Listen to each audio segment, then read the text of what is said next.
Hola, ¿qué tal? Yo soy Brenda Suaste y estoy con Raúl Solís. Raúl, gracias por darme esta entrevista. Ya sé que no te gustan mucho las cámaras. Tardé en convencerte, pero al final aceptaste de participar en esta entrevista porque tú eres escritor y editor independiente, ¿no? Así es, muchas gracias Brenda por el espacio. Sí, soy escritor y editor independiente. Ok, tú has publicado algunos libros, por ejemplo, Ajuste de Cuentas y Un Perdedor sin Futuro. Son mis dos libros de relatos, así es. Ajuste de cuentas está publicado en 2015 y Un perdedor sin futuro es de 2017 por Editorial Lectio. ¿De qué van estos libros, Raúl? Son cuentos. El primero es un crisol de distintas aspiraciones, de distintas técnicas. Es más bien un compendio de las capacidades narrativas que fui creando, que me fueron naciendo. En cambio, Un perdedor sin futuro es más bien un libro ya con una temática en general. Son relatos con aspiración de realismo sucio y tienen la característica de que son narrados desde jóvenes que viven la vida con cierta despreocupación, se llegó a señalar incluso con un cierto valemadrismo. Entonces, son más bien jóvenes que están intentando vivir y encontrarle sentido a su propia vida. En esta carrera que has emprendido como escritor independiente, iniciaste también un proyecto de una revista, un fanzine, que se llamó Digresiones Literarias. Así es. Esta revista era en formato físico. ¿Y quiénes publicaban y de qué se trataba esta revista? Digresiones Literarias fue una revista que se conformó con mi compañero Francisco Fernández. Lo creamos a partir de la necesidad de publicar los relatos que se iban creando en el taller de creación narrativa al que asistimos en la ciudad universitaria de la UNAM. Eh, la idea de tener un espacio para publicar es que los ejercicios del taller no se quedaran necesariamente en un ejercicio más, en un cuento guardado, sino darle cabida en una publicación. ¿Por qué? Porque un autor que no publica difícilmente es conocido. Entonces, tener la capacidad de publicar los cuentos era muy importante para darlos a conocer. Lo Claro. increíble es que Digresiones comenzó a salirse de las manos, de nuestras manos, y lo que comenzó como un proyecto de amigos para amigos terminó llegando a escala internacional. Tuvimos autores de Perú, de España, tuvimos la capacidad de salir a Canadá. Entonces fue un proyecto muy lindo que me enseñó muchas cosas. Algo que me gusta mucho de esta revista es que es muy artesanal. Está hecha en papel reciclado, Uh-huh. con dibujos a mano. Por aquí podemos ver algunos. ¿Quién hacía estos dibujos? En los primeros números los empezó a hacer Francisco. Él fue el ilustrador de los primeros dos números. Luego se integró su familiar, que me parece que fue su hermana, y también colaboró con nosotros en varios números. Ok, y bueno, el hecho de que esté en papel reciclado le da cierto aire como de antigüedad incluso, ¿no? De una artesanía más que de una antigüedad, sí, por supuesto, porque la intención era hacer un objeto especial, algo que no fuera simplemente una impresión blanco y negro que pasara por impresora y listo, tenemos una revista. No, tenía una intención artesanal, algo que le diera eh, una personalidad propia a la revista. Ok, aquí por ejemplo tienes ¿Sí? una sección que se llamaba la recomendación cultural. Tú, bueno, hemos platicado en otros momentos, no tenías hasta este momento, hasta digresiones, no habías hecho nada parecido. Solamente escribías ficciones, cuentos, pero no habías hecho o dado alguna reseña sobre algún producto cultural. Sin embargo, aquí estás hablando de películas, de cine, de literatura, ¿no? Aquí, por ejemplo, en el número 6 está tu recomendación cultural a la que llamaste Aquellos años maravillosos. Justamente para quienes no lo conozcan, era una serie Uh-huh. estadounidense De los años 80, sí, ambientada en los años 60. Ambientada en los años 60, que bueno, a muchos nos pareció entrañable, me incluyo, y bueno, aquí por ejemplo haces esa recomendación, hablas de esa serie, y también lo hiciste con, bueno, hablando también de cine, sobre todo veo que tienes un interés muy particular en el cine, y en, bueno, y en la música. Sí, Hablas mucho de, insertas otras cuestiones, o sea, aquí hay un intento y ahorita voy a decir por qué, porque en la otra revista que ahorita les platico, aquí empiezas hay una es el necesidad germen, sí. de hablar de otros productos culturales, no solo de literatura, o sea, todavía no lo tenías muy claro, pero sabías que necesitabas hablar de otros productos culturales, que en este caso pues era el cine, la música, la literatura. A ver, Así cuéntanos es. cómo fue esta sección, qué significó. La sección nace a partir del número 2, fue el tema eh, relaciones prohibidas, y recuerdo mucho que la primera necesidad que tuve para escribir algo fuera de la ficción fue reseñar una película de Woody Allen. Es un cineasta que a mí en lo personal me gusta mucho, y fue mi detonante. Después de ese número me di cuenta que tengo cosas que decir al respecto, no solamente en la literatura, escribir ficciones. Tengo cosas que decir respecto al cine, por supuesto, la literatura, los libros de mis compañeros, de mis colegas. En esta revista reseñé, me parece que 2 libros, hago de una serie televisiva y hago de cine. Es un germen, es el primer intento, y es muy importante porque fui descubriendo poco a poco lo que no tengo que hacer para Ok, hablar de las cosas que sí quiero hablar. ok.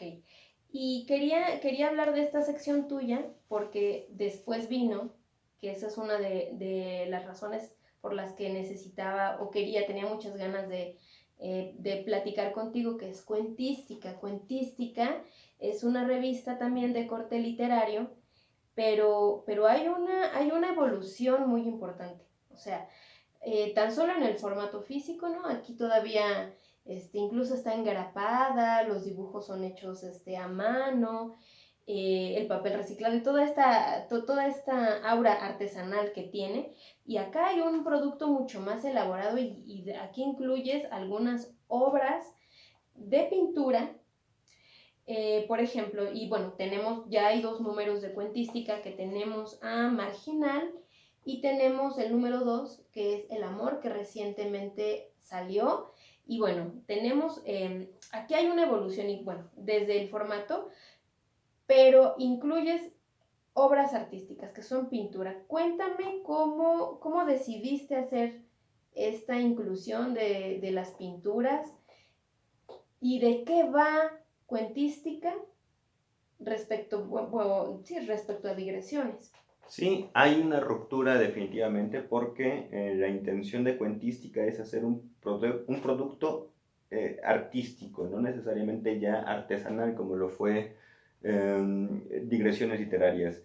Cuentística es un proyecto personal, es una iniciativa propia Déjame te que interrumpo. Aquí ya no tienes un coeditor. no, ya Es, no tengo ningún socio, ya. es un proyecto personal, todo fue concebido, elaborado y preparado intelectualmente por una necesidad propia, que es esa, la de romper con digresiones. Digresiones fue un primer paso, pero me estaba siendo insuficiente con lo que hacía. Incluso la misma sección que se llamaba simplemente Recomendación Cultural me quedó en algún momento pequeña, ya no lograba conectar con digresiones.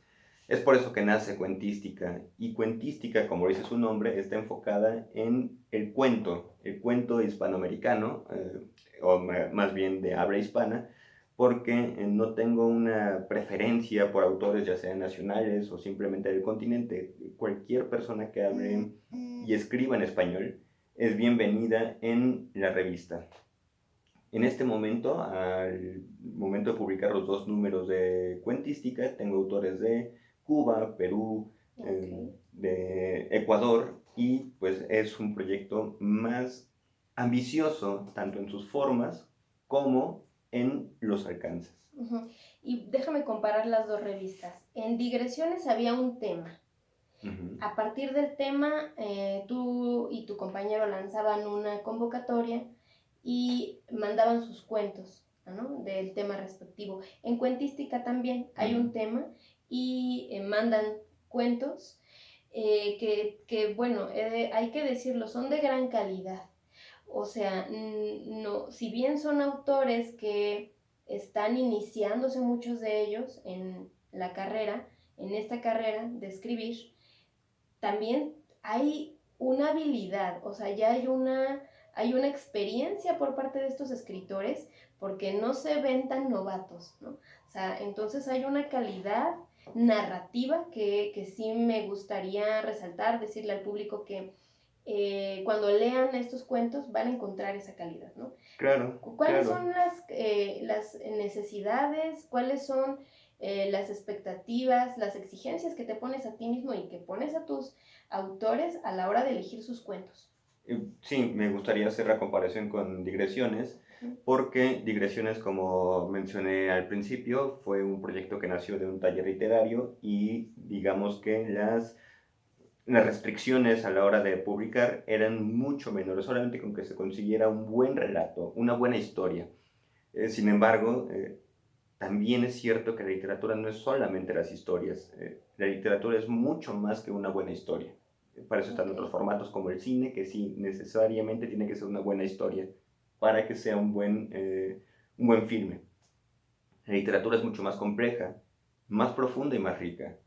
Esa es la gran separación que hay entre digresiones y cuentística. Cuentística no es solamente para conseguir un buen cuento. Lo que busco es que haya esta profundidad del autor, la necesidad de expresar algo más que una buena historia. Sí, por supuesto, la historia, a final de cuentas todos contamos una historia, incluso los que no queremos contar una historia con géneros, por ejemplo, como la antihistoria, pero siempre estamos contando algo. Uh-huh. Sin embargo, la capacidad de contar eso que queremos contar, por muy sencillo o por muy baladí que parezca, en el arte las formas son fondo. Ok, entonces me estabas contando en el detrás de cámaras que esta vez fue en el segundo número, fue gratamente sorpresivo para ti recibir bastantes. ¿Cuántos recibiste? Recibí más de 50 cuentos de distintas latitudes del mundo. ¿De qué países? Argentina, Ecuador, de Centroamérica, recibí incluso de Italia, recibí de España, de México principalmente. Fue muy grato porque comparado con el primer número de Cuentística, donde el proyecto apenas estaba dando a conocer, donde apenas estaba iniciando, igual que con Digresiones, fue principalmente con amigos, conocidos, colegas con los que he tratado. La fortuna que tuve en Cuentística con el primer número es que conseguí tener una visibilidad a través de redes sociales y eso permitió que la cantidad de relatos que recibiera fuera superior a la decena, lo que me permitió armar un número bastante competitivo en cuanto a la calidad de los textos. Me contabas anteriormente que fue difícil para ti dejar fuera algunos otros números, porque, o sea, tuviste algunos cuentos en el número 2, sí. En el número, y que fue difícil esta selección, pero que incluso habías pensado en una segunda parte. Sí, eso es algo que consideré durante un buen momento, un buen rato, porque definitivamente tenía los cuentos para armar un segundo número. Sin embargo, esta idea de no dejar a nadie fuera también me parece un poco difícil de realizar. Claro. Porque los cuentos que selecciono en este segundo número tienen la calidad para llegar hasta el siguiente con una temática distinta. Así que me quedo con ellos, los aprecio mucho a cada uno de los relatos, los trabajo, los leo, los corrijo con total detenimiento y eso hace que yo les tenga un cariño especial. Claro. También me gustaría hablar aquí de dos secciones que tú también escribes, que son El hilo roto y Puntos cardinales, ¿no? En la sección del hilo roto es un ensayo, es un artículo, en el caso de Marginal, fue una necesidad también de poner en cuestionamiento el tema que estás tratando, explorar Sí. el tema, dialogar en torno a él y hacer una crítica más aguda, mucho más contestataria, ¿no?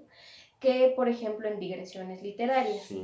Porque, bueno, y en la otra sección de puntos cardinales, haces un análisis de alguna obra, tomas alguna obra para analizarla, que en este caso fue, en el caso de la revista número 2, en el hilo roto, dices, esto también es amor, analizas varias relaciones amorosas de algunas celebridades que fueron, ya lo has dicho en otras ocasiones, que son personajes de la literatura que admiras como... Del arte en general. Del sí. arte, James Joyce, bueno, por ejemplo, cuéntanos un poquito de esta sección del hilo roto y de puntos cardinales. Y me interesa que nos hables de ella porque en digresiones literarias la recomendación cultural era muy suave.